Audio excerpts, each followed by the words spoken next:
In today's video, I am going to teach you how to rearrange pages in Pande Pandadoc. When you want to rearrange pages in Pande Pandadoc, the key action is controlling where a new page begins. You do that by inserting a page break between the right sections of your document. A page break forces everything below it to move on to the next page, which makes it easy to shift content and create a cleaner layout. Start by opening the document in the editor so you can see your content laid out in separate content blocks. Content blocks are the individual sections of your document, like text areas, images, tables, or other elements that sit one after another on the page.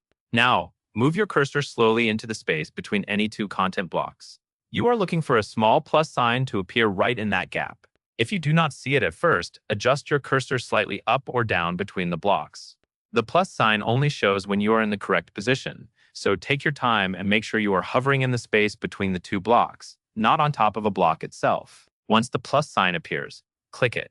This opens a menu of items you can insert at that exact location in the document. The location matters because whatever you insert will affect the content above and below that point.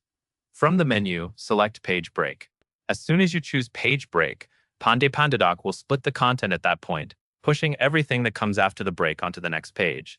This is the core technique for rearranging how pages flow, because it lets you control which sections stay together and which sections start on a new page. If you are adjusting multiple parts of a document, repeat the same process anywhere you need a new page to begin. Place the break carefully between the correct content blocks so the document reads smoothly and the layout looks intentional. That covers everything you need to know. And that is all there is to it.